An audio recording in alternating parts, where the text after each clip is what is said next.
Hey guys, tonight we wander slowly through the back alleys of ancient Rome. The moon hangs pale above crumbling archways. You hear your sandals scrape along uneven stone.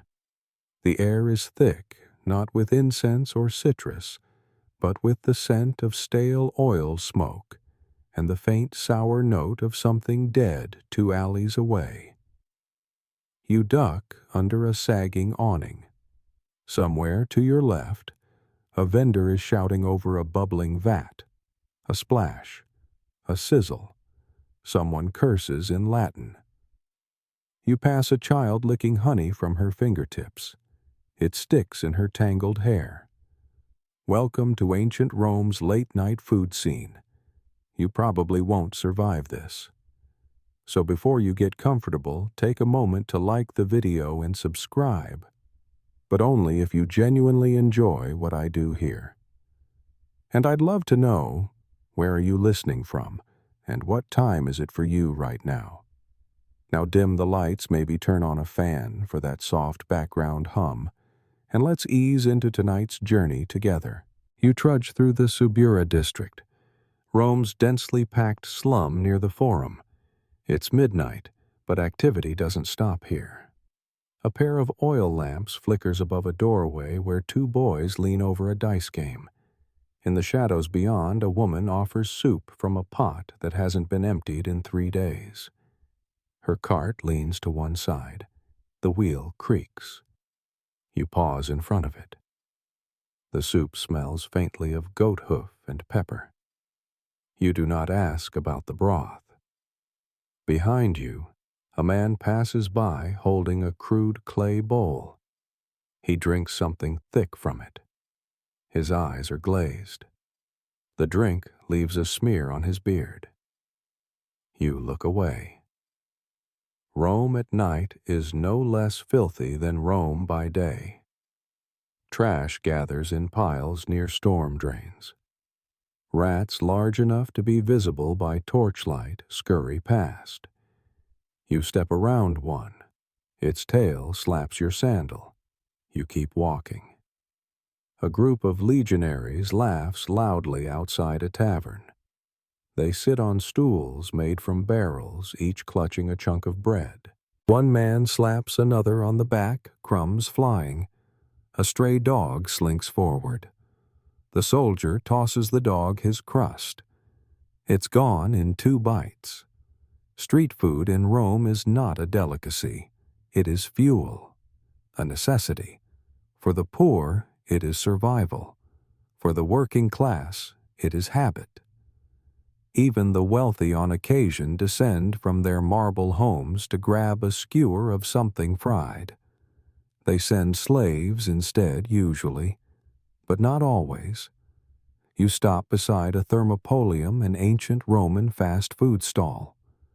The front wall is open, revealing a marble counter inlaid with large clay jars called dolia. Each jar holds something different. Stew, porridge, wine diluted with water, some thick fish paste almost black in color. It glistens. The vendor stirs it once, then wipes his hand on his tunic. He doesn't speak to you. He doesn't need to. You're not here to buy.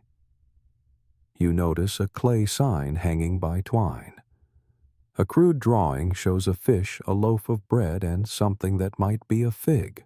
Prices are scratched into the surface. You don't recognize the currency. A breeze moves through the alley, carrying with it the unmistakable smell of garum fermented fish sauce. It is the smell of ancient Rome. Tangy, rotten, strong enough to sting your nose. You breathe through your mouth.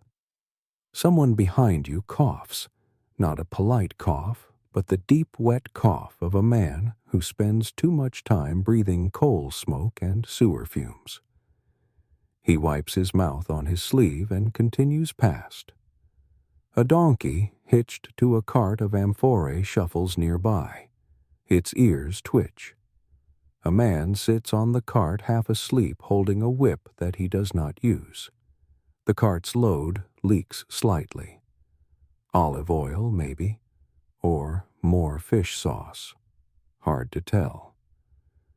You turn a corner and find a quieter lane. The shops here are closed, their shutters barred. A single torch still burns, wedged into a crack in the wall. Beneath it, an old woman sleeps beside a sack of something round, perhaps onions, perhaps turnips. She stirs but does not wake. You see remnants of food on the cobblestones. A broken fig. A crust of bread too hard to chew. A chicken foot boiled and discarded. The foot is missing 3 toes. The fourth points upward accusing. Historians still argue whether most of Rome's lower-class citizens relied more on bread or soup for sustenance. But the general consensus is clear: whatever they ate, it was rarely fresh, never luxurious, and almost always shared.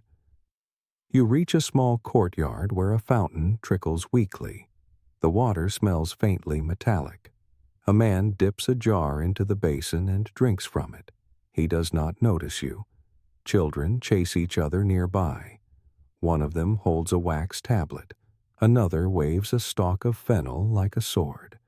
Their laughter echoes briefly, then dies as they disappear into a narrow corridor. A cat perches on the roof above. It stares at you with yellow eyes. You pass another thermopolium. This one is cleaner. A younger vendor wipes his jars with a damp cloth. A couple, arm in arm, steps up and points at something red and greasy. He nods.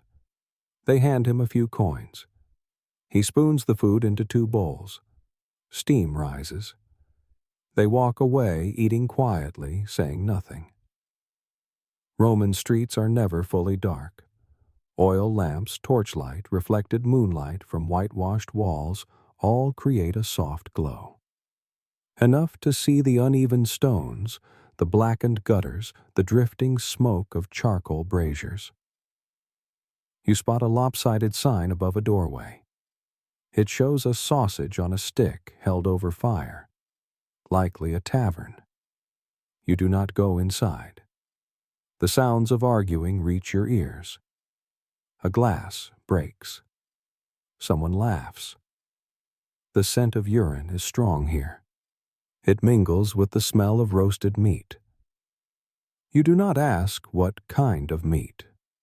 A man with a bandaged arm sits beside a brazier. He's selling chestnuts. They pop loudly as they roast. He pushes them with a stick.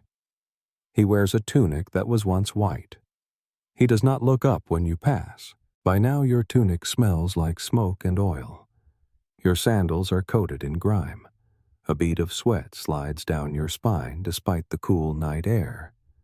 You reach a small plaza. A statue of Jupiter stands in the center. His nose is missing. His eyes are blackened by soot. A candle burns at his feet. You sit on the edge of the fountain. Water trickles behind you. The distant sound of a flute drifts through the night. Someone plays it badly, but not without effort. You close your eyes briefly. You imagine garum, burnt bread wine too sour to drink alone. You picture the food stalls of Rome as they prepare for another day of feeding a city that never really rests. Your stomach growls. You ignore it. You wake before dawn if you ever slept at all. The street is quieter now, but not silent.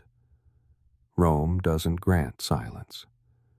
Somewhere nearby a dog howls once, then stops. You stand, brush your tunic, and begin moving again.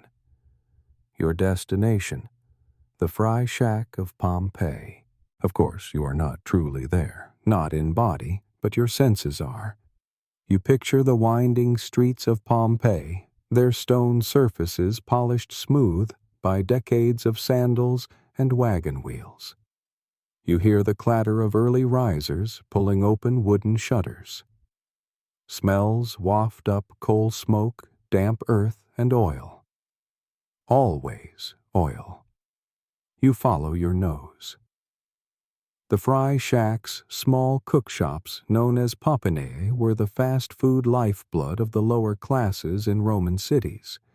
They sold what the home hearth often couldn't: hot, greasy, indulgent meals. As you walk, you see signs scratched into walls: a crude fish, a sausage on a skewer, an amphora tilted to pour wine. These are not advertisements. They are survival instructions. The popina ahead is half open. The cook inside moves slowly, scratching his chin with one hand, stirring a pan of something bubbling with the other. You hear the hiss of water meeting oil. The walls are stained dark from years of smoke. A ledge runs along the front, smeared with sauce residue from the night before. A stray cat licks it now. He is frying fish today. Not whole fish, just chunks. Likely yesterday's leftovers cut into strips and dredged in barley meal. It crackles in oil that smells of yesterday's pork. A slotted spoon rests on a hook. The cook doesn't greet you. He focuses on the pan eyes, half-lidded. Fringe evidence suggests that some popinae used animal fat for frying cheaper, more available, and far more pungent when reheated. You inhale through your nose. The scent is thick, greasy. It coats your throat. He places a few pieces of fried fish into a chipped bowl, throws in a few pickled onions, and hands it to a boy in a short tunic. The boy bites into the food immediately, burns his lip, says nothing. Historians still argue whether Pompeii's street food culture was typical across the empire or uniquely preserved by the eruption of Mount Vesuvius. But what's clear is that food stalls like this existed everywhere Romans lived, especially in places where kitchens were a luxury, not a given. The cook turns now to a new task. He spoons batter into a shallow pan. It sizzles and rises slightly like a flat cake, but denser, browner. You know this to be a sort of ash cake common among workers. It's made from ground grain, sometimes mixed with lentils, and always fried in oil until the edges crisp. He flips it with a piece of wood. Not a spatula, just a slat from a broken crate. It does the job. Beside the pan sits a bowl of fermented bean paste. He spoons a bit onto each cake, folding it over roughly. These will be sold to men who work the bathhouses or clean the streets. It is a poor man's sandwich. Your eyes drift to the corner of the shack where another jar sits, lid slightly ajar. Inside it, a paste the color of rust glistens faintly. It is garum again. Always garum. Even in fried food, the Romans could not resist pouring this fish-based sauce over everything. Salted, fermented, and aged until its smell was unmistakable, it was prized like ketchup, but with the aroma of an alley behind a fish market in August. You recall that some ancient writings described garum as both medicine and seasoning. Others describe it as a crime against the nostrils. The truth is likely both. A woman arrives now. She carries a clay jug. She speaks briefly with the cook. He nods and hands her something wrapped in a leaf. She gives him the jug in return. It sloshes as he sets it down. Likely wine. Or vinegar.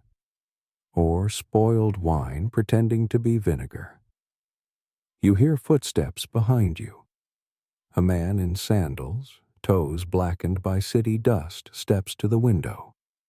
He is missing 3 teeth. He grins anyway.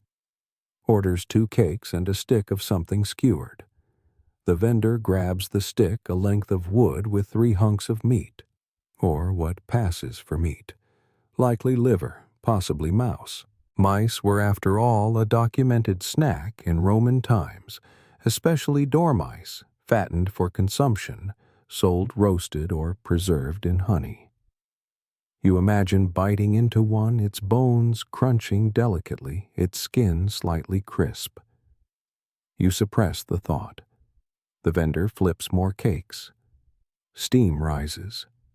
He dabs at his forehead with a cloth darker than his tunic. He does not stop moving. Food must be ready before sunrise when laborers begin their day. The alley begins to brighten now. A rooster crows from a rooftop. The stones glisten with dew and grime. You feel the chill lifting. Another customer approaches, this one older. He limps. The vendor nods respectfully. They speak briefly, and the old man receives his meal for free. You don't question it. Rome still had moments of quiet generosity. Somewhere to your left, a bell rings once. The sound echoes between buildings. A new day in Pompeii. A girl in a yellow dress walks past, nibbling something fried and sweet. It smells of honey and sesame. She drops a piece. A bird swoops down and grabs it mid-air. No one reacts. Frying oil pops again.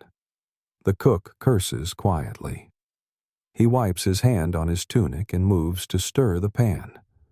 A piece of fish leaps from the surface and lands on the stone floor. He picks it up, looks around, and tosses it into the brazier instead of back into the pot. Your stomach turns, then steadies. It's a rhythm now, the vendor, the fire, the customers, the food. He does not clean his counter. He does not wash his hands. He does not pause unless smoke thickens too much to see. And yet this food feeds the city, day after day. The popina is essential. It's not celebrated. It's not glamorous. But it sustains the workers, the guards, the slaves, the gamblers, and the children. It's where you go when your kitchen is a clay bowl and your cooking fire is a dream. You step back as another man arrives. This one wears a red scarf and carries a jug. He orders 2 of everything. The cook complies. No questions asked. It's nearly full morning now. The sun crests the rooftops, lighting the ash-colored sky. You squint. The cook looks up for the first time. His eyes are red. His beard is patched with ash and sweat. He meets your gaze briefly, then turns back to his pan. You turn and walk slowly down the street. Behind you, the sizzle of oil continues. Ahead of you, the day stretches wide, full of smells and sounds you haven't yet imagined. You follow the narrow street toward a busier square. The morning has gathered momentum. Cartwheels creak on uneven stone. Chickens cluck from woven baskets. The air thick with heat already begins to hum with the weight of rising sun. You stop at the edge of a food stall surrounded by stacked amphorae. A boy squats beside a pot holding a crust of bread that looks weeks old. He dips it carefully into a clay bowl filled with a dark, shiny liquid. He lifts it to his mouth. You wince before he bites. He does not. He waits. The bread soaks, softens slightly. Only then does he eat it. You smell it before you see it garum. You already know this smell. You have walked through it, past it, around it. But now you face it directly. A dolium, a giant ceramic jar, sits behind the counter. Inside, a slurry of fermented fish guts, salt and brine churns slowly. The vendor stirs it with a flat stick.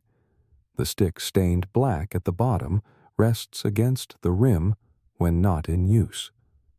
This is hot garum, not hot in spice, hot in temperature, heated in a bronze cauldron over low coals to intensify the flavor. You didn't know the smell could get worse, but it does. The heat releases something new, a sweetness beneath the rot, a sharp, sour edge layered beneath the brine.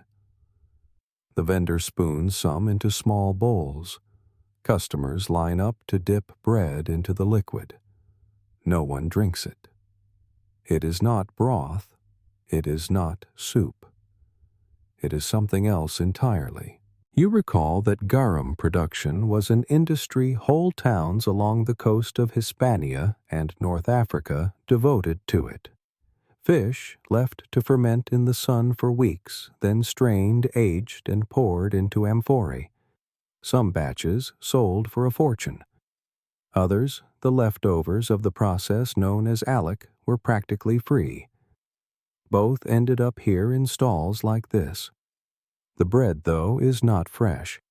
It cracks when bent. Romans baked their loaves in communal ovens. Most bread was coarse, dark, and tough. Bakers stamped their loaves with identifying marks. So if one made you sick, you'd know who to blame. That didn't always help. You hear a man ask for a loaf with the crust still on. The vendor shrugs. All the crusts are on.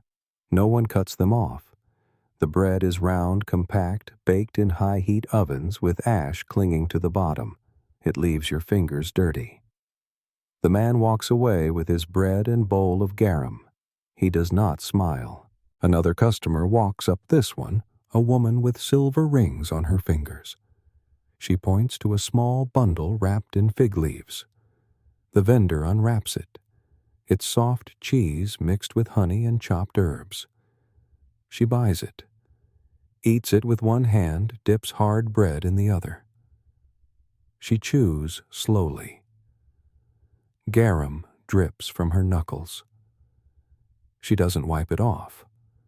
A curious boy pokes the dolium with a stick. The vendor slaps his hand without looking. The boy vanishes into the crowd. Garum coated everything. Not just bread, not just meat, even fruit in some cases. You recall recipes that mixed garum with dates, with honey, with pepper. You once thought fish sauce had limits. Rome laughs at the idea of culinary restraint. Historians still argue whether garum was addictive or simply unavoidable. Some believe it masked the flavor of spoiled food. Others think Romans genuinely enjoyed it. Perhaps both are true. The vendor now opens a smaller pot. Inside a thicker garum variant, dark reduced almost like a syrup. He spoons it into a cup, adds a splash of watered wine, stirs. A man drinks it in 2 swallows. He does not flinch. Beside the garum stall stands a stone bench. A few men sit there chewing silently. Their hands are stained. One picks at a bowl of lentils with his fingers. Another eats boiled cabbage soaked in garum. The cabbage smell rises in waves. You sit just briefly. The stone is warm from the sun. The garum smell clings to your nostrils, nestles in your tunic, soaks into your thoughts. The vendor brings out a new jar. This one holds pickled fish anchovies layered with herbs and salt. He lays them out on small plates. People walk up, pay a coin, take a slice, dip it in garum, eat, leave. None linger. The crowd thickens. It is mid-morning now. Laborers on break, mothers with children. One child grabs a chunk of bread and drops it in the gutter. The mother scolds him in clipped Latin. He cries. She drags him away by the wrist. You follow a man carrying a tray balanced on his shoulder. He walks quickly. The tray holds a stack of bread rounds, several small bowls of hot garum, and a few slices of goat cheese. He disappears into a doorway, likely delivering food to someone too tired or too rich to fetch it themselves. A pair of donkeys passes their cart loaded with sacks. One sack leaks grain onto the road. Pigeons descend like rain. You step back. More vendors open shop. One pours wine from a jar into wooden cups. Another unwraps olives from a cloth bundle. Someone nearby cuts apples into thin wedges and offers them with powdered cumin. But always, always garum. It weaves through every meal, every corner, every bowl. It was their salt, their spice, their base, their comfort. You smell it in the seams of the crowd. You taste it without tasting it. You rise and walk again. Your stomach clenches, not from hunger, from nausea. You breathe carefully. You turn into a quieter alley. The walls here are close. The air stills. A painted sign on the wall shows a loaf, a fish, a cup. Faded now, but familiar. This was once another garum stall. It is closed now. A broken bowl lies near the door. Flies cluster where something spilled and dried. You lean against the wall. Listen to your own breath. Try to remember a time before the smell. There was none, not in Rome. The wind shifts. The scent eases. A waft of fig tree leaves. A breeze from the coast. For a moment, you breathe freely. Then someone walks past, carrying a clay jar of garum. The moment ends. You follow the man with the jar of garum down a path that angles gently uphill. The jar swings from a strap across his shoulder, sloshing with each step. He walks briskly. He's not headed for a tavern or a stall. He's heading toward something smaller, quieter, a side cart tucked into the shade of an old archway. The cart's vendor squats beside it. He fans a small brazier with a reed mat, coaxing the embers back to life. A wisp of smoke rises, curling through the morning air. A row of skewers lies on a flat slab nearby, already prepared, their contents, carefully arranged tiny brown lumps, brushed with oil, speckled with pepper, impaled with precision. You stop. You stare. You blink. They are mice. Small, chubby, golden brown rodents roasted whole. Skinned, seasoned, and curled slightly from the heat. The meat glistens at the joints. The eyes are gone. The tails are still attached. This is not a joke. This is not a novelty. This is food. Roasted dormice glisse were eaten across Roman society, from street corners like this to the polished tables of senators. You've heard of elite households keeping special terracotta jars called gliraria, where the rodents were fattened in darkness on nuts and grains until plump enough to roast. But here in the alley, there are no gliraria. Only a man, a fire, and a day's batch of mice. The garum carrier hands the vendor a small pouch. The vendor nods. He ladles some of the pungent liquid into a jar, brushes it lightly onto each skewer. The heat sizzles it on contact. The smell grows more complex fish sauce over fur memory. One man approaches the cart. He chooses a skewer, pays with a coin, bites into the roasted rodent. He chews slowly. The bones crunch faintly. He licks the juices from his fingers. Then he walks away. You stay where you are. Next to the brazier, a bowl holds dipping sauces. One is dark and thick, likely date syrup. Another is yellow and sharp mustard ground with vinegar. A third is whitish, likely soft cheese with herbs. The vendor gestures toward the sauces.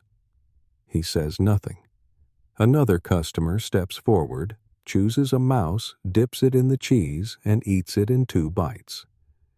Historians still argue whether these dormice were everyday snacks or special treats for public events. Some evidence suggests street versions were cheaper, leaner, wild-caught. Others point to recipes preserved in Apicius, the Roman cookbook, describing elaborate mouse dishes stuffed with minced meat and pine nuts. There may have been a spectrum from fancy banquets to alley-side snacks. You notice now that not all skewers are the same.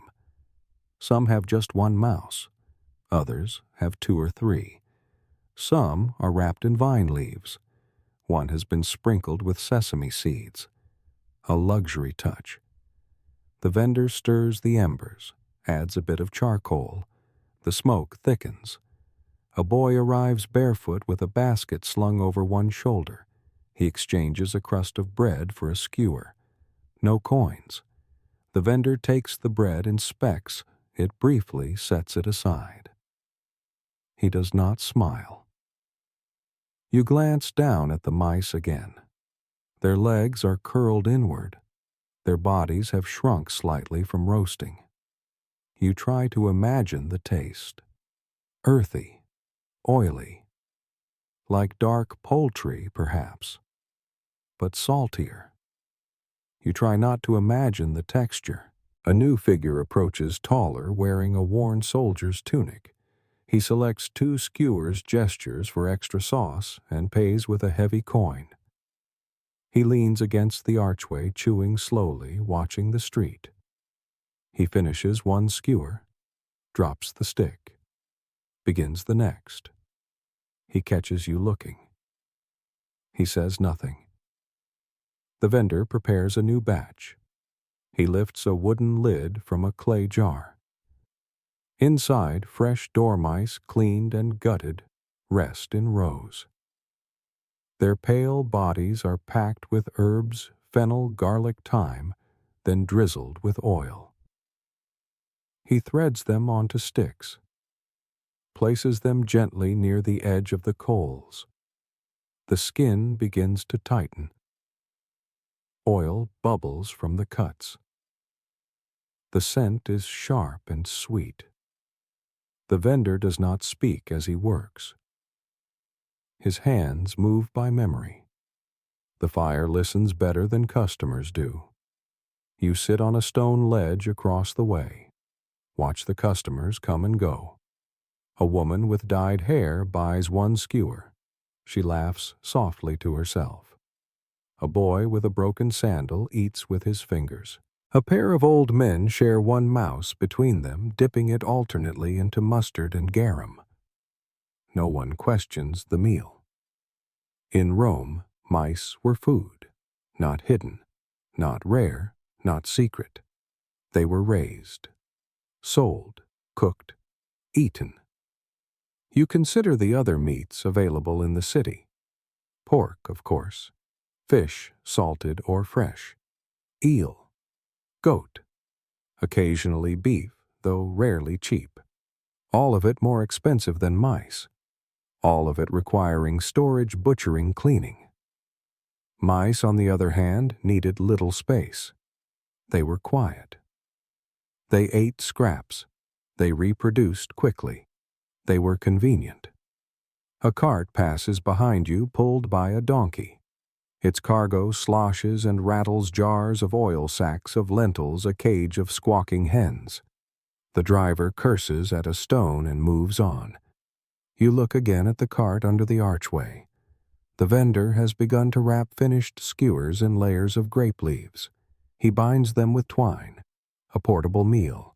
He sets them into a basket, prepares for deliveries. You hear a low clatter. A clay bowl has tipped. A bit of sauce spills. The vendor doesn't flinch. He wipes it with the edge of his robe. Continues. The soldier finishes his second skewer, drops the stick, brushes his hands, walks away. The smoke drifts upward. The mice continue to cook. You rise. You walk slowly. The smell follows you. You turn onto a broader street paved more evenly, shaded by porticos.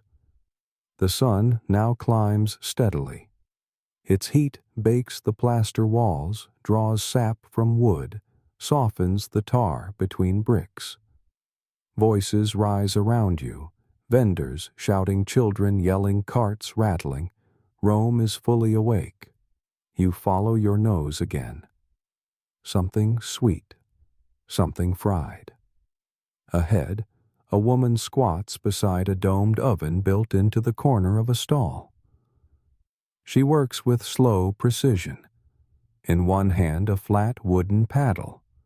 In the other, a bowl of thick paste. She dips her paddle, lifts it, then slides the contents into the oven. The scent that rises is faintly nutty, slightly charred, ash cakes. You move closer. On a flat slab near the oven, several finished cakes cool on a leaf. They're dark, nearly black in places, round, but uneven, pocked with bubbles and cracks. You watch a man take one, break it open. The inside steams faintly, dense, heavy, dry. He eats it in slow bites, chewing each piece for a long time. These are not pastries. These are not desserts. Ash cakes were staple fuel for Rome's laboring class, made from barley or millet occasionally mixed with spelt. The flour is coarse, the dough unsalted. It bakes directly on hot stones or oven walls, often absorbing ash and soot in the process. They are called ash cakes, not because of flavor, but because of method. The woman pulls a new cake from the oven. She places it beside the others. Then she moves to a shallow pan where something quite different bubbles. It is golden, glossy, sweet. Honey puffs. She shapes tiny balls of dough between her palms, drops them into hot oil, and lets them rise and brown. Once puffed, she removes them with a slotted spoon and rolls them in crushed nuts, then drizzles honey over the top. It oozes slowly, pooling on the leaf plate. You step aside as a group of boys passes. One snatches a puff, dodges a half-hearted swat from the vendor, and disappears into the crowd. A woman approaches, pays with 2 coins, and walks away with a skewer of the puffs. You watch her pop one into her mouth, eyes closed, lips sticky. The contrast between ash cakes and honey puffs is striking. Both come from the same stall. One is dry and coarse, the other decadent in its sweetness. One is for survival, the other for pleasure. Historians still debate whether Rome's street sweets were daily treats or reserved for festivals. Some inscriptions suggest they were sold year-round. Others connect them to Saturnalia or spring rituals. But the evidence on walls paintings of puffed sweets, baskets of fig-stuffed pastries implies they were part of the everyday city. You kneel beside the stall. The woman gestures. You take a closer look. Near the ash cakes sits a jar of lentil paste. She sometimes spreads it across a broken cake, sprinkles pepper, folds it in half. Workers grab these before walking off, one hand holding breakfast, the other clutching tools. Next to the honey puffs, another bowl holds a darker mix. Poppy seeds, honey, and tiny apple slices. She rolls the fried dough in this too, depending on the customer. A man in a cloak takes 3 cakes, wraps them in waxed cloth, and tucks them under his arm. He says nothing. His sandals scrape against the curb. The oven crackles, the pan hisses, the stall smells like firewood and sugar. Behind you, a child whimpers. He holds a half-eaten puff. His mother scolds him for dropping the other. A dog eats the fallen piece. The child wails louder. You keep walking. A new vendor has set up nearby. He sells dried fruits, figs strung together, pressed dates, wrinkled apples. Beside him, a small table with a wedge of cheese. Sharp, tangy, crumbling at the edges. He offers slices alongside small ash cake discs, a kind of open-faced snack. He drizzles each with a touch of vinegar and oil, adds a sprig of something green, basil perhaps, or wild mint. You glance back at the puff vendor. Her pan is still full. She sprinkles sesame seeds over a new batch. The puffs dance in the hot oil rising, turning golden. You imagine biting into one, the crunch, the softness inside, the honey on your tongue. Then you remember the ash cake, dry, crumbly, gritty between your teeth. You picture them both. The city offers both. The indulgence and the necessity. Rome's street food was never just about hunger. It was about texture, pace, class, availability. The same woman sells dry cakes to masons and sticky puffs to idle children. She knows who can pay. She knows who will beg. She has seen both for years. The fire crackles again. You move down the street, pass another stall. Here a man sells what he calls pita. It's not what you know today. It's a flat disk of flour, seared briefly, sprinkled with garlic and salt. He folds it, wraps a handful of herbs inside, and sells it wrapped in fig leaf.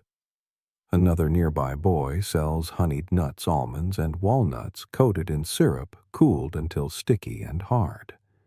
He breaks them with a stone, offers chunks on wooden trays.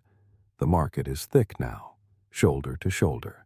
Vendors shout over each other. Steam rises from pots.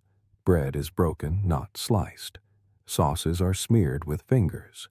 You pass a blind man sitting on a crate. A small clay bowl beside him. Inside, 2 puffs. Someone gave them. He eats one slowly, his fingers trembling. You stop. You breathe. You keep moving. Your sandals stick slightly where honey has dripped and dust has settled. The scent follows you, baked grain, hot oil, sugar in the sun. You step away from the market square, where sweet pastries and fried snacks still shout their presence behind you. The crowd thins. The streets grow narrower. A cluster of men stands in a corner beside stacked clay pots. Their robes are simple. Their backs bent, their stomachs full of something far less appealing than honey puffs. You move toward them. They eat slowly, deliberately. One chews with his eyes closed. Another rests his bowl on a low wall, picking at it bit by bit with a worn wooden spoon. The smell here is different, heavier, rooted in boiled greens and dense legumes, cabbage and beans. You step closer. The nearest man nods at you, gestures toward the pot at the center of their group. A communal vessel, charred black at the bottom, bubbles faintly. The liquid inside is thick, pale green. Strings of cabbage float lazily on the surface. Occasionally, a bean breaks free and sinks again. You're looking at the Roman poor man's stew, a simple dish of chopped cabbage, fava beans, and lentils boiled down into a kind of mush, sometimes seasoned with vinegar, sometimes not. It is heavy, sustaining, and affordable, but never elegant. You notice that one of the men carries a small pouch of dried herbs. He sprinkles a pinch into his bowl, likely garlic leaves, maybe rue, for flavor or for digestion. Historians still argue whether this kind of food was typical across all classes or primarily limited to the urban poor. But there's little debate about its effect. This meal, high in fiber and fermentable sugars, produced gas. A lot of it. In cramped living quarters, in public baths, in shared latrines. The ancient Roman writer Cato even recommended cabbage for its medicinal effects, claiming it could cure any disorder if eaten raw and improve digestion if boiled. He said nothing about the smell. You now understand why bathhouses were often built with high ceilings and many windows. One of the men lets out a slow belch.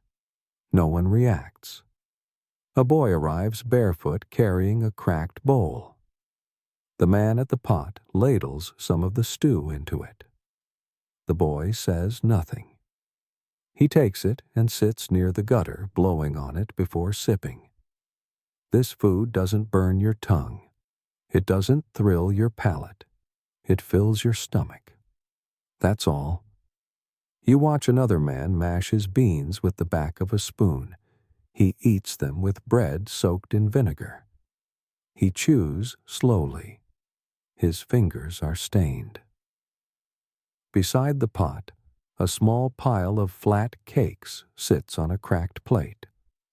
They are dark, dense, and clearly made from bean mash mixed with flour and fried into thin discs. Their scent is sharp, earthy, faintly sour. One man breaks one in half and sniffs it before eating. He offers the other half to a companion. They do not smile. They just eat. A stray dog slinks nearby, nose twitching. No one offers him anything. You sit on a low wall. The steam from the pot drifts toward you. It carries the scent of boiled cabbage and old onions. A fly lands on your sleeve. You brush it away. Another replaces it. Further down the alley, a woman stands with a clay jug of water. She pours it slowly into wooden cups and hands them out. No charge, just cool water for those who've eaten too much fiber and too little salt. You glance upward. A narrow banner painted in faded red hangs from a window. It reads something about clean water and public relief. You can't read it all. You don't need to. The pot bubbles again. A thick glob rises to the top. A man stirs it back down with a stick. You notice now that one of the men carries a small bag of charcoal. He adds a lump to a brazier, rekindling the flame. The stew keeps cooking. It never stops cooking. This pot likely hasn't been emptied in days. Just added to, stirred, topped off, fed. You begin to feel full just from the smell. Another man arrives. He carries what looks like a sheep's stomach, cooked flattened, wrapped in twine. He slices it carefully and adds a piece to his bowl. It dissolves slightly. Adds thickness, salt, a faintly bitter note. You don't ask where he got it. The cabbage stew isn't all that's on offer.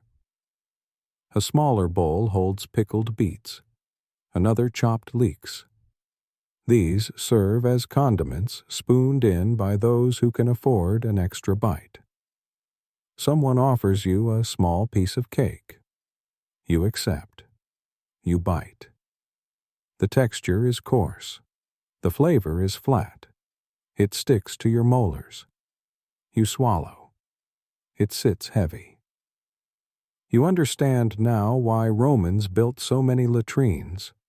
Public toilets with long marble benches and running water beneath were places not only for relief, but for conversation. Or so the theory goes. But after eating this, you doubt much talking happened. The woman with the water jug returns. She passes out more cups. The men drink in slow sips. One rubs his stomach, another belches again. The pot still bubbles. No one leaves. You rise. Slowly. You walk away. The stew smell clings to you. Like steam. Like shame.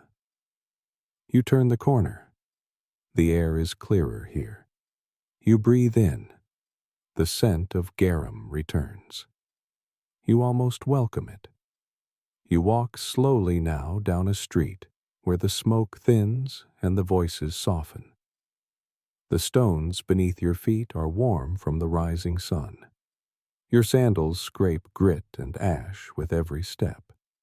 You pass a shuttered window, its wooden slats blackened at the edges.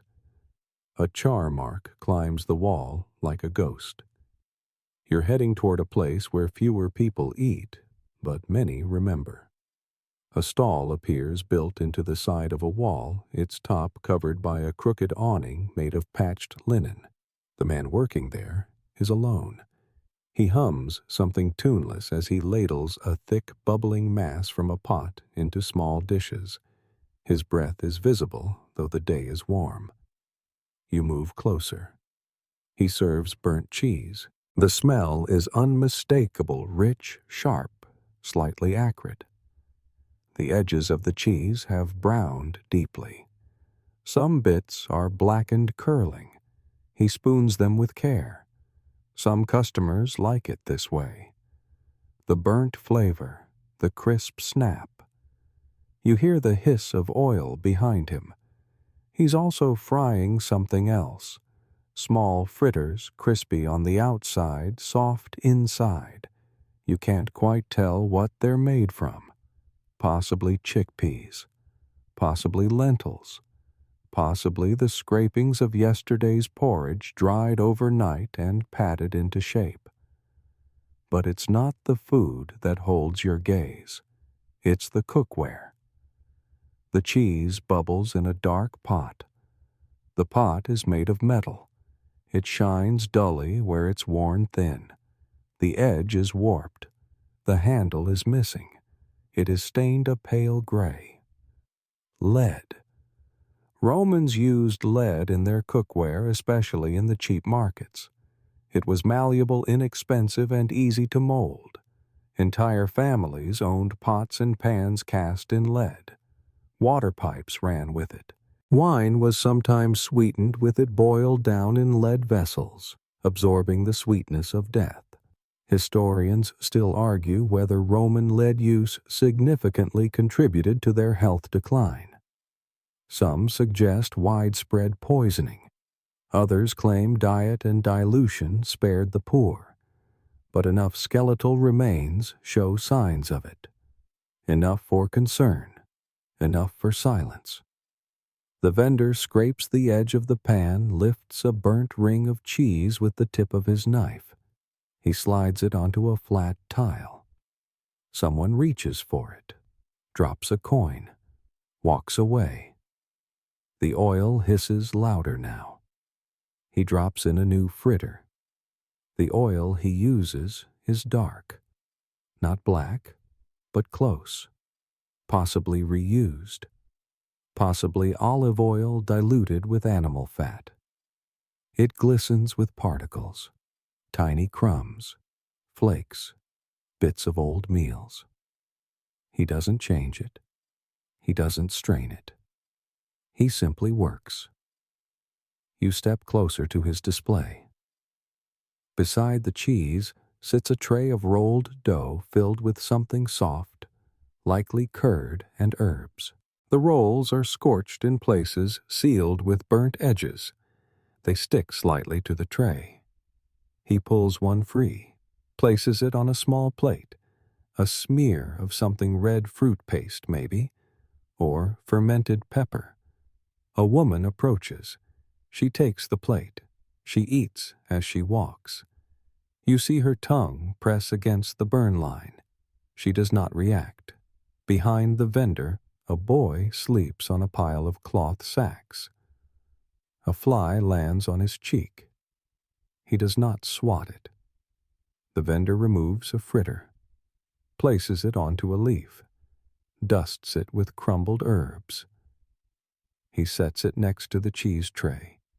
He wipes his hands on his apron. The apron is gray. It blends with the smoke. You glance around the stall. Everything here has a layer of oil. The stone ledge the tool handles the wall behind him. It's not just from this morning. It's from years of frying, boiling, scraping. This is a stall that doesn't close. It simply cools until the next flame. A man walks up, places 2 coins on the ledge, and asks for something with a proper crust. The vendor gives him a square of cheese browned hard on top, soft beneath. He eats it from the leaf. The leaf tears slightly. Melted cheese drips onto his tunic. He doesn't notice. You remember the earlier thermopolium, how clean it tried to appear. This stall makes no attempt. It's honest. The vendor now slices a block of cheese with a flat, curved blade. The cheese is soft, almost liquid at the center. He places the slice into a lead bowl, adds herbs, sets it near the fire to melt. The blade he uses has no handle. He grips it with cloth wrapped around the base. His knuckles are thick, scarred. He works without haste. Someone hands him a broken coin. He doesn't flinch. He takes it. He hands them a fritter. They walk away. Lead steam rises. You watch the cheese bubble. A woman approaches with a jug. She pours wine into a clay cup. She sells it for a few coins beside the stall. The wine is red. It smells sour, possibly mixed with seawater, possibly cut with vinegar. The man beside her drinks it anyway. He eats the burnt cheese. He sighs. You hear a crash behind you. A cart has tipped slightly. Clay bowls tumble out. Some break. No one reacts. A boy gathers the pieces, stacks them beside a barrel. He doesn't sweep.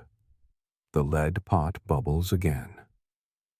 The vendor turns, stirs it once, scoops more cheese into another bowl.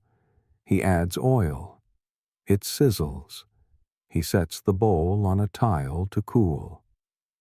You breathe in. The smell is rich, deep, faintly metallic, warm. It smells like a choice made long ago and repeated daily. You do not eat. You turn away. You leave the stall. Your tongue feels coated, though you haven't tasted a thing. Your skin smells faintly of oil and smoke, and something else you can't quite name. You walk farther down the lane, drawn by the sound of sloshing liquid and the familiar acrid smell of vinegar that clings to stone. The air grows drier. A stack of amphorae leans against a cracked wall, each sealed with wax, each marked with faded red numerals. Beside them, a pair of men squat on overturned baskets. They drink from clay cups. Their lips are stained. Their teeth are purple. They're drinking wine. Sort of. You watch as one of them dips a ladle into a jar, lifts the cup to his mouth, and takes a long sip. He wipes his mouth on the back of his arm. Then he passes the ladle back. The other man does the same. Neither speaks. The wine is thin, pale red, cloudy. You step toward a nearby stall open on three sides, a woven reed mat covering the top. Inside, several small jars sit lined on a plank shelf. Each holds a different kind of wine, or something pretending to be wine. The vendor is a woman this time, her arms crossed. She watches you without expression. She gestures to the jars. You look. The first smells sweet, like raisins and dust, likely a wine made from dried grapes fermented quickly and mixed with syrup to hide its thinness. The second smells sharp vinegar mixed with seawater. It makes your nose sting. The third is nearly clear like water, but smells of resin and stale wood. She taps it proudly. You realize this is common practice. The Romans rarely drank undiluted wine. It was considered barbaric. Instead, they mixed it with water, with honey, with seawater, with herbs, even with chalk, sometimes to purify it, more often to stretch it. She pours a small amount into a chipped clay cup and hands it to you. You lift it. The rim smells of smoke and salt. You sip. It tastes like brine and spoiled cherries. You set it down. She nods. She's seen that expression before. Historians still argue whether poor Roman wine was truly as bad as it seems, or if the additives were more cultural than necessary. Some amphorae show signs of intentional flavoring, others signs of contamination. Either way, it was the drink of the city's backbone. You glance down. A bucket beneath the stall holds discarded dregs, grape skins, stems, seeds, and pulp. It ferments slowly in the heat. She pours it into jugs to sell to farmers. Nothing goes to waste. A young man walks up. He points to the second jar. She nods. He pays with a thin silver coin and receives a cup filled halfway. He drinks it all at once, wipes his mouth, and walks away. You see now that many of these customers aren't here for flavor. They're here because it's cheaper than clean water.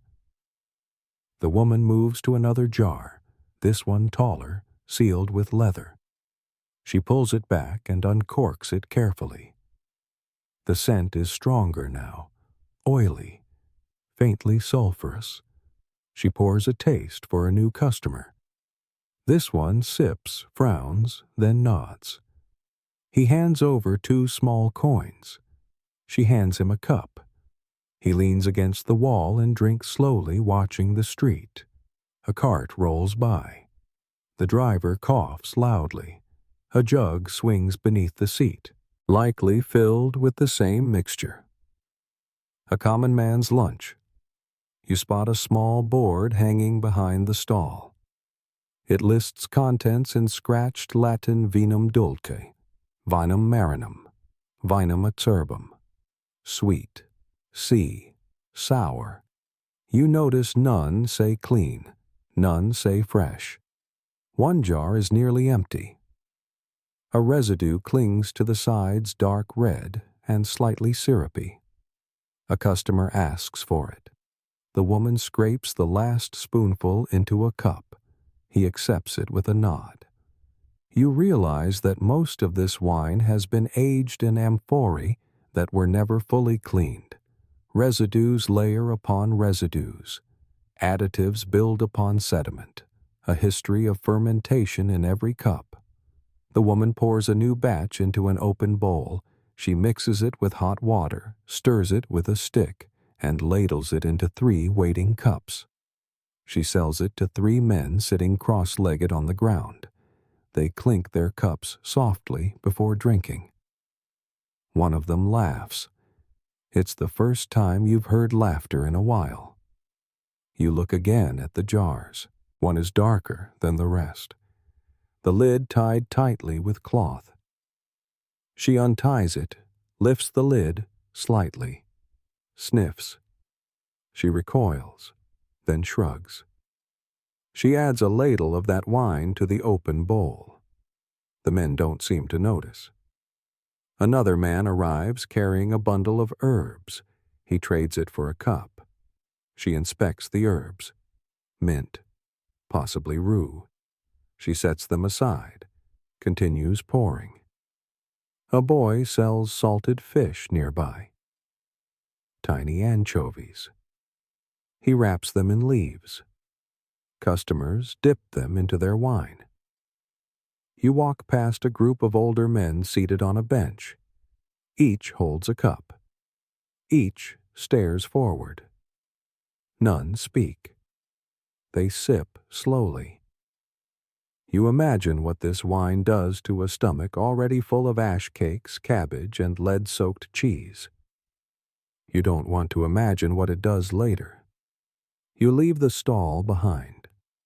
The woman doesn't watch you go. The smell of brined wine stays in your nose for 2 more streets. You breathe in through your mouth. You regret that too. The sun now rests high above, casting short shadows beneath awnings and door frames. The street narrows again. The buildings lean together, their upper floors nearly touching. Cloth banners flutter gently. The air feels thicker here. Still, almost trapped. You hear flies before you see them. Buzzing low and slow over a cart stationed near a corner, they gather in a lazy cloud around a wooden box. The box is half open. Inside, coils of meat glisten faintly. They sit on a bed of old herbs and straw. Some of the coils are sausage, short fat, uneven in shape. Others are thinner, paler, possibly not sausage at all. The vendor stands behind the cart, turning a skewer over a brazier. The skewer holds a round, slippery form, charred slightly on the edges, bubbling at the top. You step closer. The smell is not good. It is not bad. It is something between. He's grilling eel. The Romans loved eel. Fatty, oily, flavorful. Easy to catch, easy to raise. They kept them in ponds, some in private homes, others in public market vats. The eel on the skewer twitches slightly as it cooks. The heat causes the muscle to contract. It's not alive, just reactive. Beside the brazier sits a shallow bowl. 3 eggs rest inside. Their shells are streaked, not clean. The vendor taps one with a stick. It makes no sound. He picks it up, shakes it gently, and sets it back down. You recognize the smell now, sulfur. Not from the fire, from the eggs. He plans to serve them anyway. A man walks up, says something in low Latin. The vendor hands him a piece of sausage in a leaf wrapper. He bites it, chews, and nods. Then he points at the eel. The vendor slices off a piece, serves it with a smear of yellow paste. Mustard, possibly. Possibly something else. The man eats that too. He pays and walks away. The vendor opens a cloth bundle. Inside, several more sausages tied with twine wrapped in cracked parchment. He slices one open. The inside is gray. He smells it, shrugs, drops it onto the brazier. Historians still argue whether Roman street meat was preserved well or simply disguised. Some recipes describe wine, honey, or vinegar used to mask the scent of rot. Others mention spices so strong they overwhelm every natural flavor. Cumin, asafoetida, fermented fish. You watch as another customer orders an egg. The vendor cracks it into a hot dish, stirs it rapidly. It hisses and curdles. He adds herbs, pours it over sausage slices. The customer eats it with a piece of flatbread. He does not flinch. The flies return. They settle on the edge of the wooden box on the twine loops on the vendor's arm. He does not swat them. He wipes sweat from his neck with a sleeve that is already darkened from earlier meals. You glance down at the cart's wheels. They're stained with dried drips, grease, perhaps blood. It's hard to tell. A dog lies beside one, licking the stone. A child arrives pointing. The vendor lifts a lid, shows the contents. The child hesitates, then nods. He receives a tiny sausage on a stick. He chews. He smiles. He leaves. You wonder what he just ate. The vendor opens a small jar, scoops out a clump of what looks like minced fish paste, and slaps it onto the brazier. It bubbles. He smashes it flat with the back of a spoon. It crisps quickly, then curls. Someone claps from across the street. A regular, perhaps. The vendor waves, then flips the fish cake, scrapes it onto a leaf, folds it, and tosses it into a bowl of coarse salt. You now notice that most of the meats here are mixed. Few are pure. Sausages may contain pork, yes, but also grains, beans, herbs, chopped fish, even bits of organ or bone. Nothing is wasted. Everything becomes food. One man orders a sausage and cracks his knuckles as he waits. The vendor hands it to him with a piece of burned bread.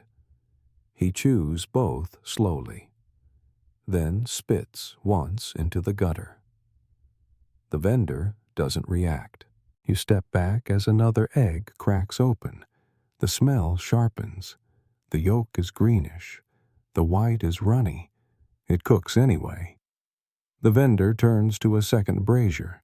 He lifts a thin slab, possibly liver, possibly not, and sets it down. A bit of ash lands on it.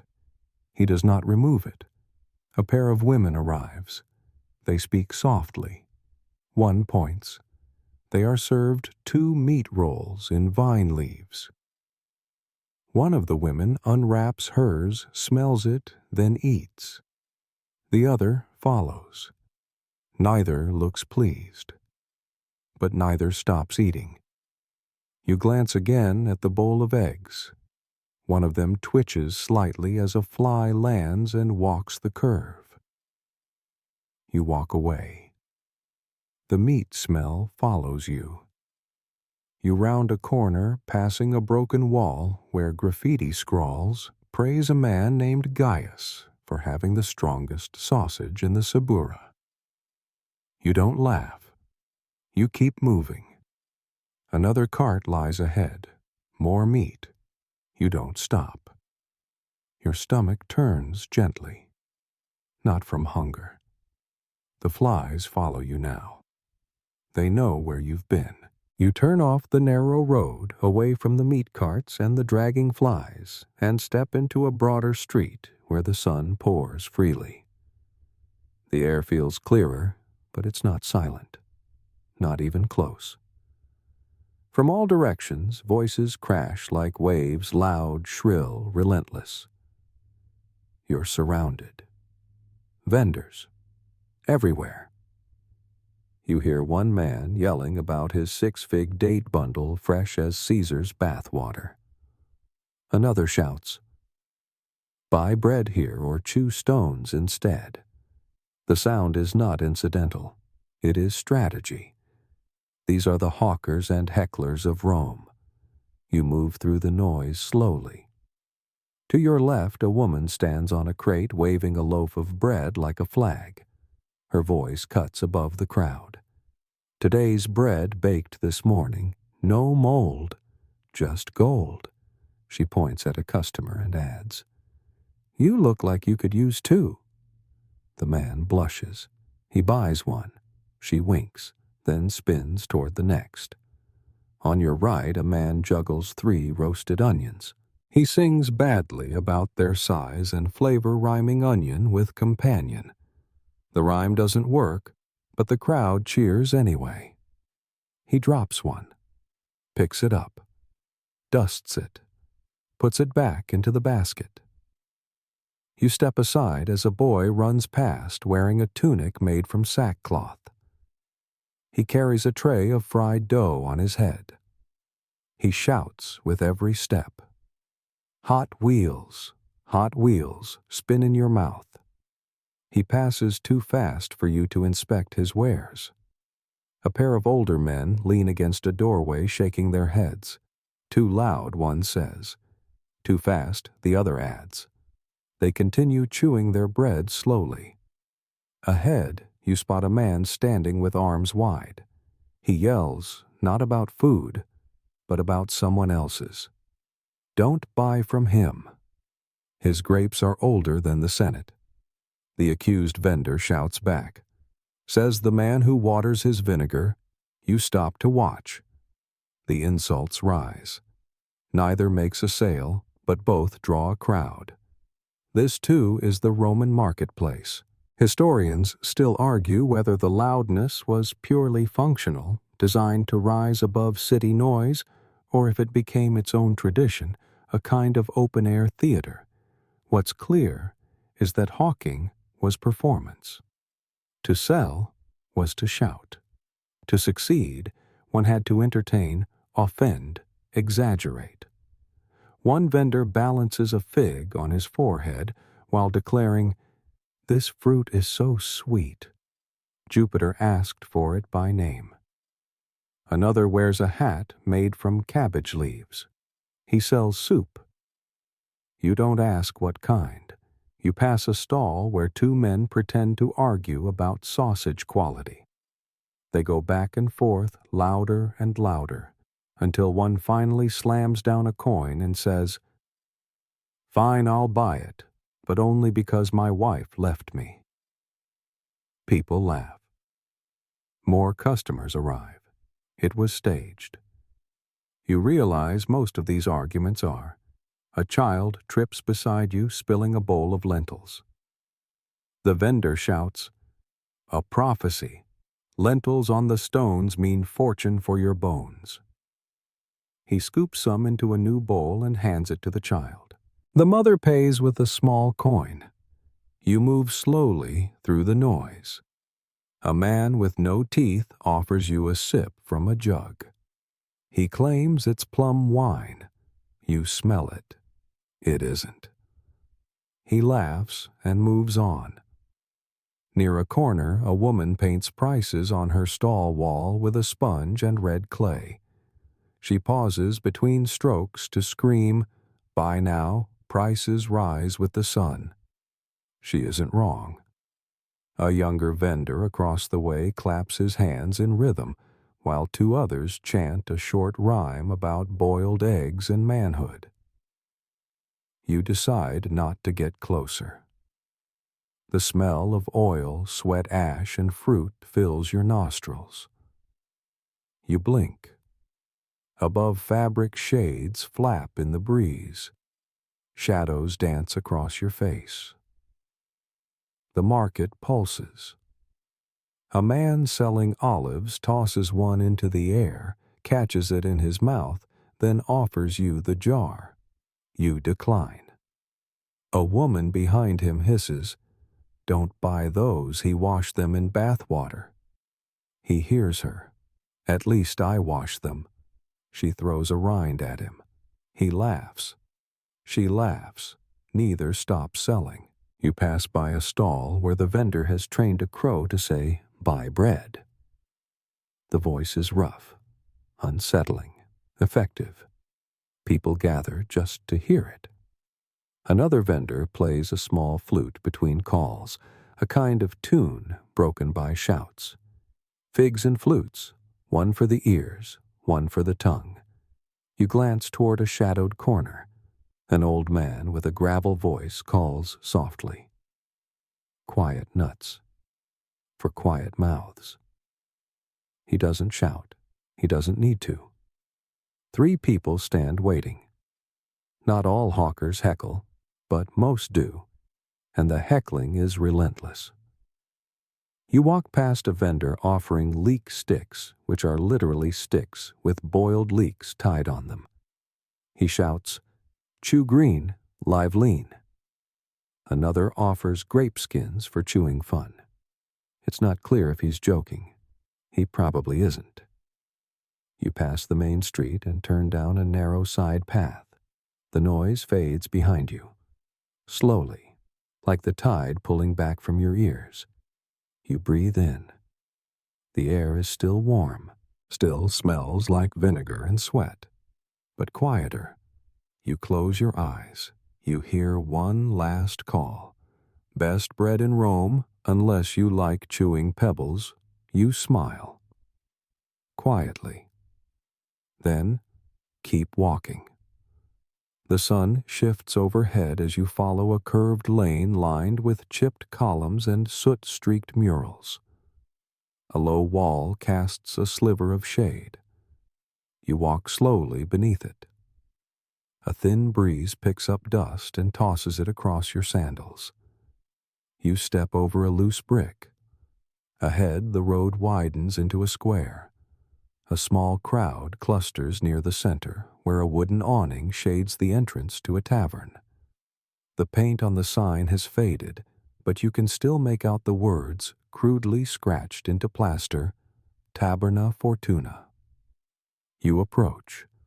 Laughter rises from inside. Someone swears. A cup breaks. Welcome to the Roman Tavern.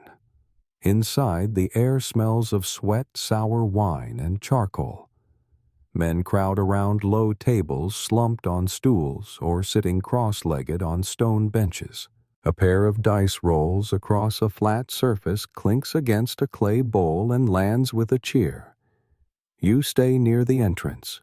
There's no welcome, but no one stops you. This isn't a place of status, it's a place of function. The drink of choice here is wine. Poor wine, watered down, possibly spoiled, probably flavored to mask it. A server with one eye pours from a cracked amphora into mismatched cups. Customers hold out their hands. Some pay. Some promise. On the back wall, loaves of bread sit in a stack. Round, flat, dense. Not fresh. Not warm. But edible barely. One man breaks his in half. The crust cracks loudly. He dunks it in wine. It dissolves slowly. He chews with effort. Another man rolls dice again. Wooden. Uneven. His opponent groans. Coins change hands. No one celebrates. They're too tired. A bowl of olives sits near the end of the bar. Flies circle. No one brushes them away. You spot a board nailed to the wall. Scored with lines, it serves as a tally.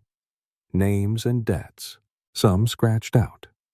Some darkened over. Some with arrows pointing up or down. A tab. In chalk. In Rome. The tavern keeper, a short man with thick arms and no sandals, watches everything. He speaks little, but he notices. At a side table, 2 men eat a kind of stew. It's thick, orange, full of barley and lentils. You catch a whiff, sour, smoky, bitter. Barley gruel, the food of gladiators. Rome's fighters were known as hordearii barley men. Their diet was heavy in starch, meant to build mass, not muscle. Energy, not speed. You glance around. Not all men here are gladiators, but they eat like them. One man pours honey into his gruel. Another adds fish sauce. The 2 argue briefly. One shrugs. They keep eating. Historians still argue whether taverns were tolerated gathering places or barely disguised brothels. Some were shut down during moral campaigns. Others thrived regardless. What's clear is this Roman taverns were places where food, drink, noise, and wagers mixed without apology. You step toward a corner bench. It's empty. You sit. A woman passes with a tray of small fried fish. Their eyes still glisten. She sets the tray on a table, collects coins, and moves on. The man who receives them pours vinegar over the fish. He eats with 2 fingers. He spits the bones on the floor. No one blinks. Another man smokes something from a long clay pipe. The scent is bitter, herbaceous, not pleasant, but calming. You spot a rat beneath a bench. It moves quickly. The man beside it doesn't react. Someone sings a short tune in a corner. Badly. Others groan. He stops. The tavern keeper pours more wine. You notice a boy wiping tables with a rag. The rag is dark with old stains. He wipes, moves, wipes again. One man flips his bowl upside down.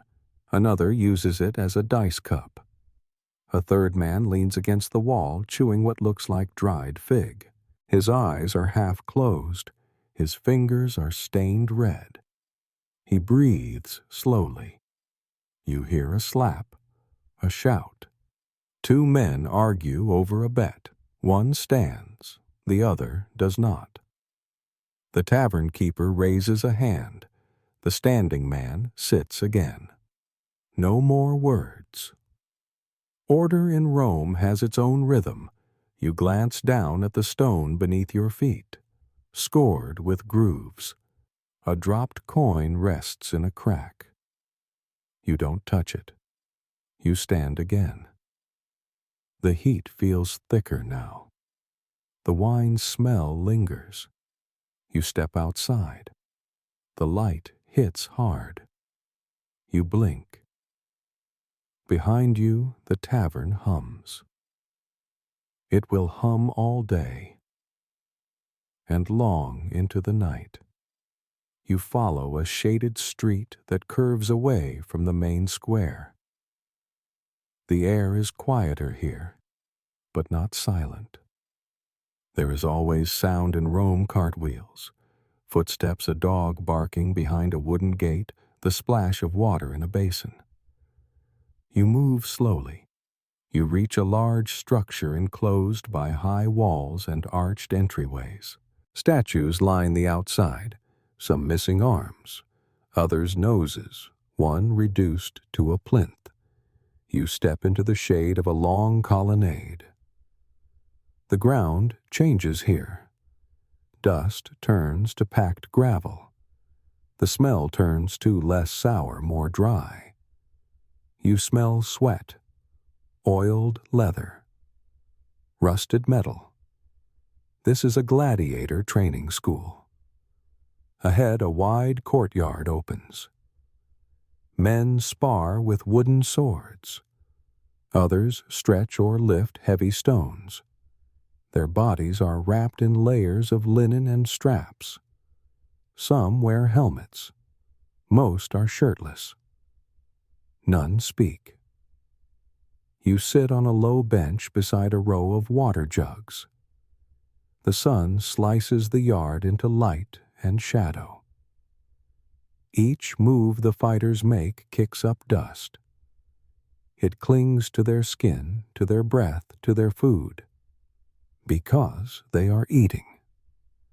In the far corner, a servant stirs a large pot with a stick. The pot bubbles with thick barley gruel, slightly gray, slightly yellow. It smells faintly of boiled wheat sweat and burnt wood. A man ladles the gruel into shallow bowls and places them on a wooden table.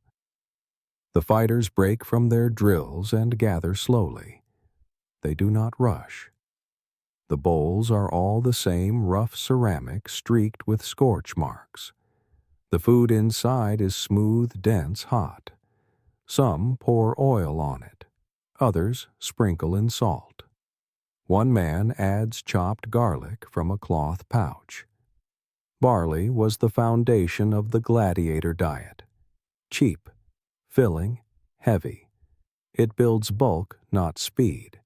Combined with legumes, mostly beans and lentils, it formed a meal designed for endurance. Fighters needed weight. They needed mass. A larger man bleeds slower. You watch as one man takes his gruel and adds chopped dates, another honey, a third nothing. They sit against the wall. They eat in silence. Beside them, a tray of sausages cools, short, dense links wrapped in casing, not elegant, not fresh, possibly made from offal fat and whatever meat didn't sell elsewhere. A boy brings a plate of sausages to the fighters. They take one each. They chew without expression. You look closer at the gruel pot. Its surface is crusted. Bits of yesterday's meal cling to the edges. No one scrapes it clean. It is simply topped off and reheated. Historians still argue whether the gladiator diet was truly different from other Romans or just larger in portion. Some studies suggest higher plant-based intake. Others point to the occasional animal protein added before matches.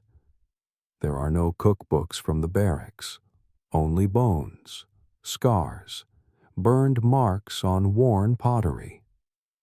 You step closer.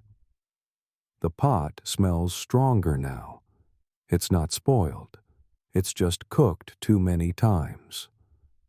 Another servant refills the pot with water and more barley. He stirs. It thickens. A rhythm without end. To the side, a soldier opens a jar of vinegar and adds a splash to his bowl. Then he stirs with his finger. You spot a jug of diluted wine nearby, thin pail, and served in reused amphorae. It's passed from hand to hand, each man taking a sip before handing it on. No one wipes the rim. One man finishes early and stands. He picks up his wooden sword and begins swinging in slow, measured arcs. His arms ripple with effort. His face stays blank. Another finishes his sausage and cracks his neck. Then he begins lifting stones again. No commands are shouted. No orders barked. They already know what comes next. A young boy scrubs a bowl in a bucket. The water is brown. The cloth is frayed. He rinses, wipes, rinses again, stacks it with the rest. You sit again. The food here is simple. No garum, no puffs, no flair. Barley, beans, sausage, fuel, not flavor. The pot bubbles again. You look around. No one seems to taste what they eat. They chew. They swallow. Then they fight. You leave the training yard through a narrow stone corridor that leads toward the back alleys behind the forum. The heat rises again as you exit the shadows. Your skin warms instantly. The dust clings to your tunic. This district feels different, less domestic, more commercial. Boxes stacked under windows, cart tracks carved into the stone, and strange smells, sharp, bitter, nutty, spiced. You follow the scent. A stall stands beneath a cloth canopy, its table covered with wide trays, deep baskets, and sealed jars. The vendor greets customers in several dialects. Her hair is wrapped in indigo cloth, and her apron is dotted with smudges of fruit paste and crushed herbs. She's selling imports. You look closer. One basket holds dried figs plumper than local ones, still coated in a faint layer of sugar. A sign notes their origin Judea. Another jar contains dark oblong nuts. The shell is thick. The sign says African cola. Likely brought from the southern provinces, traded up through Carthage and westward. A sealed basket holds a tangle of dried cheese shavings, sharp and pungent, likely from Gaul. Next to them, preserved lemons from Mauritania. You spot salted fish tongues labeled from Pontus. Nearby, pressed dates rich and glossy, labeled Persian trade. You step closer. She points to a square of hardened pastry, flat dense, layered with honey and ground almonds. The writing says Syrian recipe. It breaks with a snap. Smells of cardamom. A man beside you buys two. He doesn't ask the price. He pays and leaves. You pick up a small pouch filled with tiny black seeds. The tag reads Silphium dust, a rare herb now extinct. In Rome's day, already endangered, prized as seasoning medicine and some believed contraception. Costs more than gold. Historians still argue whether the plant truly vanished or was simply misidentified in later records. Its use in food was documented often, its flavor now lost. The vendor opens a box of dried fruits, apples, pears, even what appear to be plums. Their skins are tough, their insides sticky. She offers you a piece of pressed fruit wrapped in date leaf. You smell it. Honey, mint, crushed fig. You taste. It's sweet, then bitter, then gone. Behind the table, a jar holds what look like blackened almonds soaked in wine. She says they are toasted in clay ovens, dipped in vinegar, then steeped in spiced syrup. A delicacy in Alexandria, a curiosity in Rome. You ask nothing. She explains anyway. This is how food traveled in Rome. By donkey, by boat, by hand, from provinces, from colonies, from cities whose names now only echo in stone. You examine a row of long-rolled sweets tied with twine. She says they are made from mashed dates, flour, and goat butter. The outer layer is coated with crushed poppy seeds. She slices off a piece for a woman holding a baby. The baby grabs the piece and bites. The woman does not stop her. You notice a crate of dried mushrooms, black, round, leathery. She doesn't label them. You do not ask. Further down the table, an assistant grinds something in a stone bowl. You catch the scent of cinnamon and clove, possibly from India, possibly faked. Everything here is valuable, not because of cost, because of distance. You look up. The shade above the table is torn. Sunlight breaks through.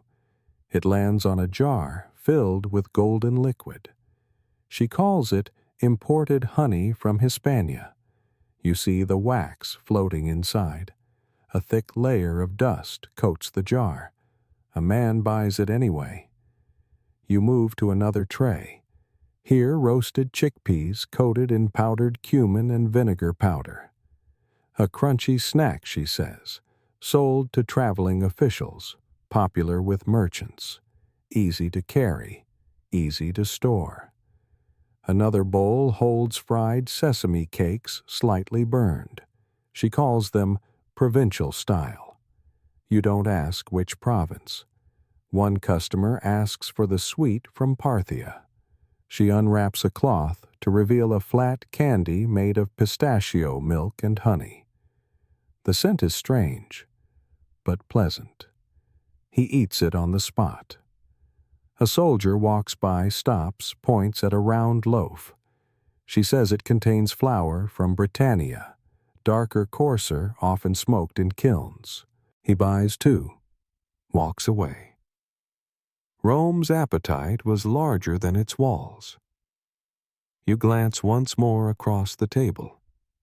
Your eyes fall on a small dish of orange peels preserved in brine. Chewed slowly, she says, to fight hunger. You step back.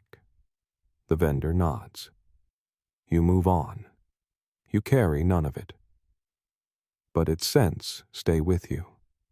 All the way down the road. You move past the merchant quarter. Now the alley turning darker again as sunbeams narrow between taller walls. A curtain flaps above a doorway. You hear coughing inside. A cat stares at you from a stoop unmoving. Down the slope, something shifts. You reach a small courtyard with a trickle of drainage water cutting through its center. The gutters here are clogged with wet leaves, broken pots, and bits of food that never got sold. A smell rises from the cracks in the paving stones. You pause. A man kneels beside a basket. He wears a patched robe. His sandals are split. The basket holds various leftovers. Uneven pieces of bread crust, bruised figs, something that might be cabbage leaves soaked in vinegar. Nothing fresh, everything cold. He's a scraper, a vendor who buys banquet leftovers. Not just thrown-out food, but uneaten dishes, overcooked roasts, half-eaten loaves, forgotten sauces. He buys them in bulk. Then he sells them in fragments. You watch as he lifts a lump of meat and trims away a blackened edge. He wraps it in a bit of linen, ties it with twine, and sets it on a slab. He's not hiding what he does. He doesn't need to. A woman arrives. She hands him a broken coin and receives two bundles, one bread, one something fried. She doesn't ask what. She doesn't care. The man turns to a second basket. Inside, bits of fruit mashed into paste. Possibly apples, possibly plums. He scrapes them into a cracked bowl and adds dried mint. He stirs with his finger. This is not theft. This is business. The Roman elite hosted massive banquets. Entire pigs roasted, platters of peacock, loaves stuffed with herbs and cheese. When the meal ended, the leftovers went to staff or were sold. This man buys those scraps, often from kitchen workers, occasionally from doormen, always quietly, always quickly. He's not the only one.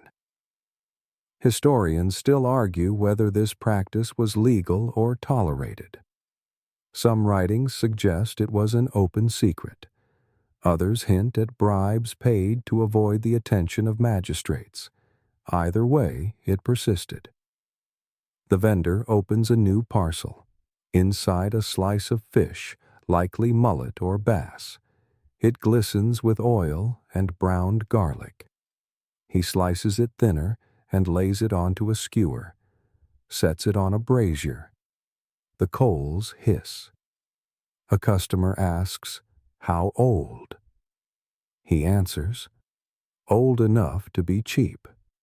The customer nods, pays, waits. You move to the other side of the courtyard. A second man carries a basket filled with hard-boiled eggs, some peeled, some not. He explains loudly that they come from the table of a senator. They're marked with ink, a symbol scratched faintly on the shell. One egg is cracked. He bites it himself. Shrugs, swallows. Another vendor nearby sells flatbread cut into strips soaked in wine rolled in pepper. She claims it came from a feast honoring a returning general. She doesn't say which one. No one asks. One customer pokes a bread strip with his finger. "Tastes like celebration," he mutters, chewing.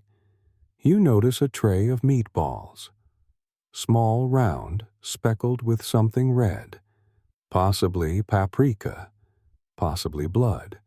They smell of vinegar and cloves. A woman buys 4, ties them into a cloth, and walks away. Nothing here is fresh. Everything here is edible. You hear a man say, "Don't ask where, just ask how much." A boy walks past with a skewer of grilled grape leaves. He waves it like a flag. Bits fall off. He eats none of it. He's selling, not tasting. One older woman sits near the edge of the courtyard, surrounded by baskets of crusts and broken jars. She doesn't speak. She trades with gestures. A piece of onion for a sip of oil. A fried lentil cake for a half loaf. You realize now this is a black market of flavor. Not criminal, just peripheral. Not new, just unsaid. It exists beneath the polished marble, beneath the words of historians, in the hands of the hungry. The brazier sizzles again. A skewer finishes. The vendor flips it once, wraps it, hands it over. No greetings, no farewells. A man behind you mutters, "Banquets for them, bits for us." No one responds. You step away. You walk through the thinning crowd, past baskets, past bowls, past bits of everything that didn't belong elsewhere. Everything that had a second life. In Rome, nothing wasted. Not even the scraps of a senator's plate. You move away from the market's clamor and the shadowed courtyards into a place few seek, the public latrines. These were not quiet retreats, but bustling social centers. Long stone benches with holes line the walls. Below, a channel of running water carries waste swiftly away. The floor is slick with dampness and moss. You approach a stall just beyond the latrines. Here, food vendors operate despite the smell and noise. The boundary between sustenance and sanitation blurs. A man cooks oil cakes on a flat stone griddle heated by charcoal. The cakes bubble and hiss. They are dark, nearly black in spots pocked with ash. He flips them deftly with a thin wooden spatula. Next to him, a woman sells small rolls soaked in honey and dusted with coal dust, another popular snack. You step closer. The smell is thick and complicated, frying oil, sweat-damp stone, and urine. A customer hands the man a coin. He receives an oil cake wrapped in a fig leaf. The leaf is sticky. The oil cake is heavy.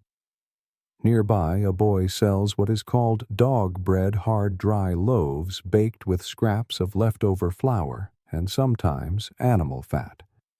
They are cheap and filling, though barely palatable. Some claim even dogs eat it. You watch a dog sniff near the boy, then move on. The vendor coughs into his sleeve and continues cooking.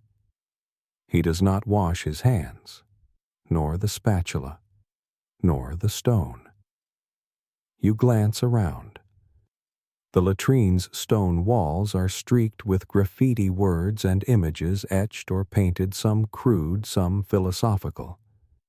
One reads, "No man escapes death, nor dirt." You see a bucket nearby, half filled with ash and water. Used to clean the griddle, perhaps. You do not ask. The vendor now adds more oil to the pan. The old oil sizzles loudly. The smoke rises, stinging your eyes. The taste of burnt fat lingers in the air. You imagine biting into the cake.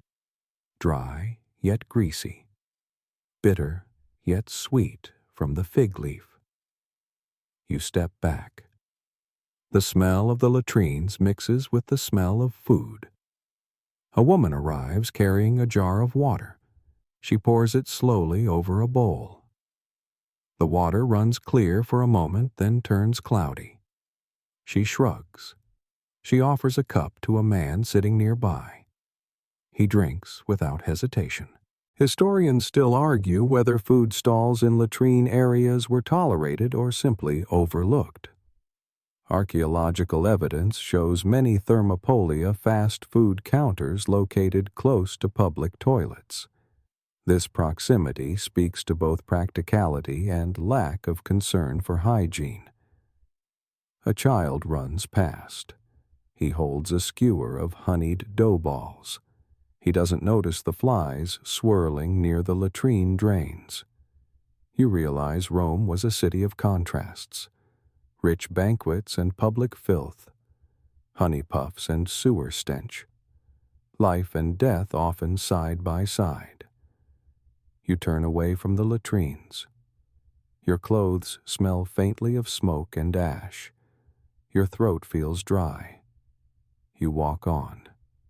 The city waits for no one. The sun has begun its slow descent. You find yourself walking past a small bakery, its walls darkened by soot and age. The scent of baking dough still lingers in the air, faint and comforting, amid the surrounding grime. A woman stands outside, flipping small flatbreads on a heated stone slab.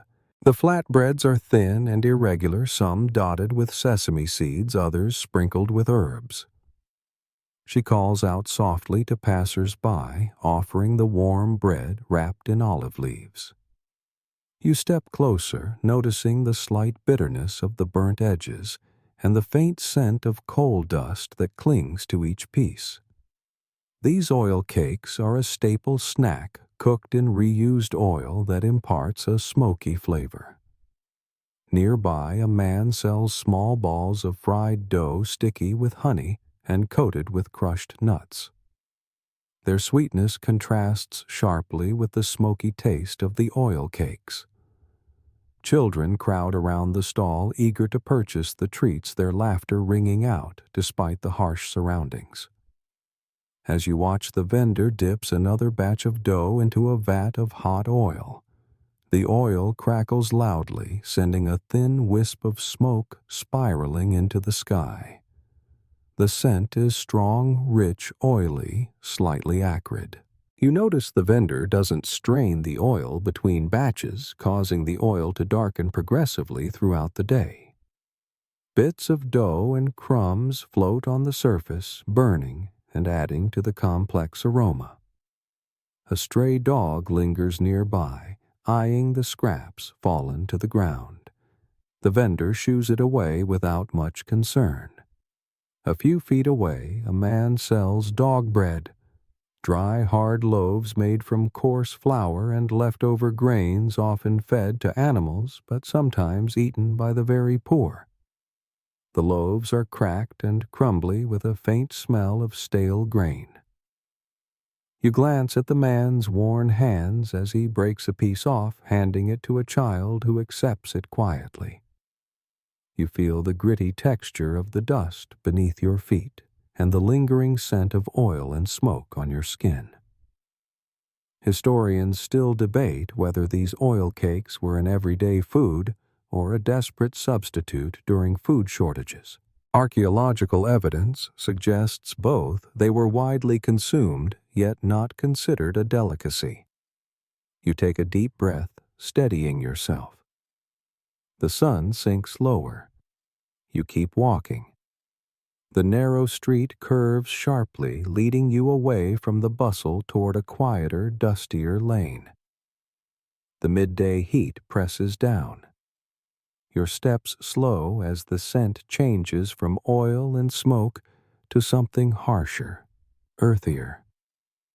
Ahead, near a cracked stone wall, you see a large wooden bucket tipped on its side. Inside, a dark, sludgy mixture swirls slowly, food scraps, water remnants of meals past. Nearby, a small pile of hardened bread scraps and vegetable peelings waits. This is the domain of the slop bucket. In ancient Rome, Food waste was not simply discarded, it was collected, mixed, and sometimes reused or fed to animals. Some street vendors specialized in dog bread, a coarse, dry loaf made from these scraps, cheap and filling, if not appetizing. You watch as a woman with rough hands scoops some of the mixture into a small bowl. She offers it to a group of scruffy children who eat silently. Their faces are streaked with dirt. Their clothes are ragged. Nearby, a man tosses broken pieces of bread into the gutter.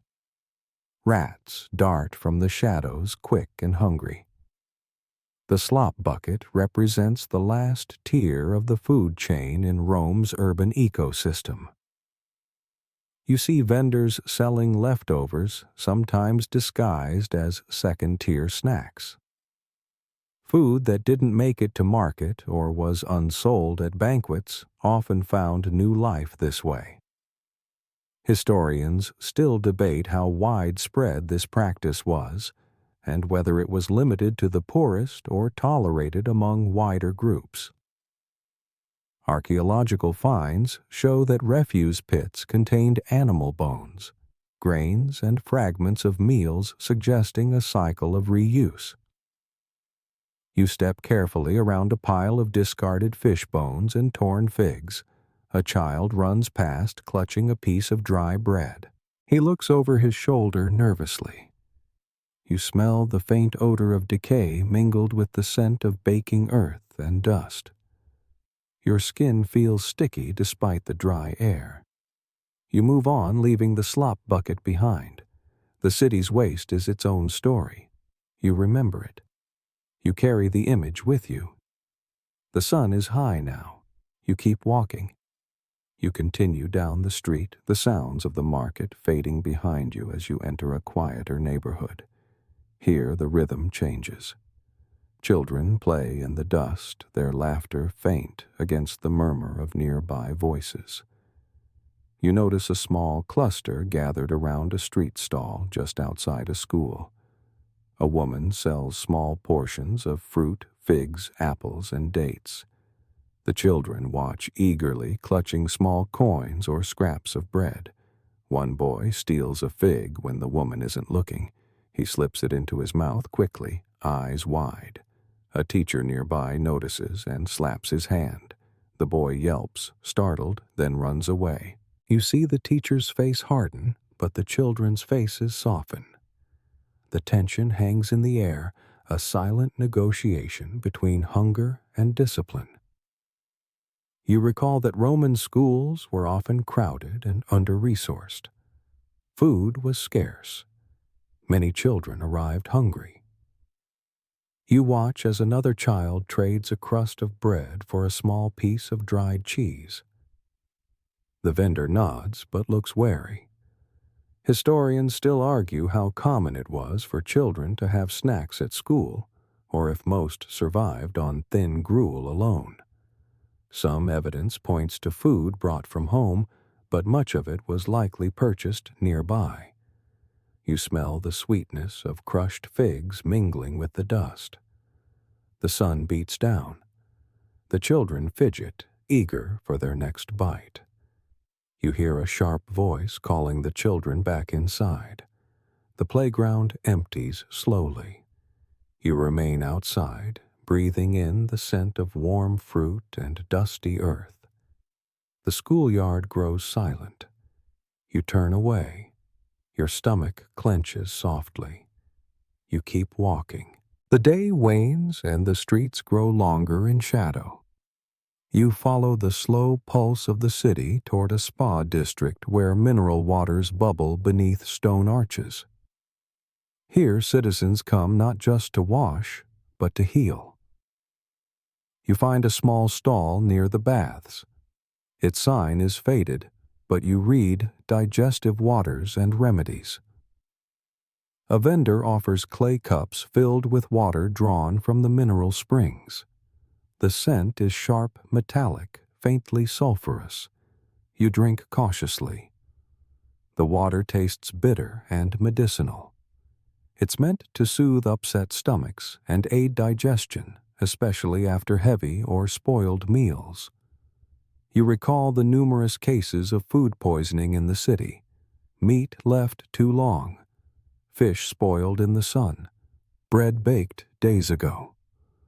Romans coped with their diet's risks in these spas and baths. You watch a man sip the mineral water, wince, then smile faintly. Nearby, a doctor adjusts a poultice on a woman's arm. She nods gratefully. You see other visitors drink from similar cups, hoping for relief. Historians still debate whether these waters truly cured ailments or functioned more as placebo and social ritual. Ancient medical texts recommend their use, but effectiveness remains uncertain. You sense the faint hum of water flowing beneath stone channels. A light breeze cools your face. The scent of baked bread and roasted fish drifts faintly from a nearby street. You turn slowly away from the baths. The evening gathers its chill. You notice a street vendor setting up for the night market piles of fried dough skewers of roasted dormice, jars of garum, waiting under dim lamps. The smell of frying oil fills the air again. You breathe deeply. The city is never done feeding, never done smelling, never done living. You walk quietly into the twilight. Night falls slowly over Rome, wrapping the city in a cool, dark blanket. The streets are quieter now, but never empty. Lamps flicker behind shuttered windows. The scent of cooking lingers faintly, carried on a gentle breeze. You wander through the night market, the last survivors of the day's trade gathering here. A faint smoke rises from an open fire where a vendor grills fish skewers. The garum smell hangs thick in the air, mingling with the smoky oil and sweet honey aromas. Cracked pots line the counters filled with olives, pickled vegetables, and small cakes. The vendors wrap their wares carefully, speaking quietly now, voices low and tired. You watch as a man offers a skewer of roasted dormice to a passing woman. She accepts, nodding politely. Nearby, a child bites into a honey puff, sticky and sweet under the soft glow of oil lamps. The night market smells of garum frying honey, dripping oil, smoking a symphony of scents, layered and complex. You feel the dust beneath your sandals, the slight chill of the evening air. As you walk slowly away, you glance back one last time. The streets will empty. The fires will die. The garum will fade, but tomorrow it will return. The smell, the smoke, the food. The city never truly rests, and neither do its flavors. You breathe in deeply. You feel the weight of the day's meals, the dust and oil and sweat carried in the air and on your skin. You begin to tire. You slow your steps. You pause. And now dim the lights, maybe turn on a fan for that soft background hum, and let's ease into tonight's journey together.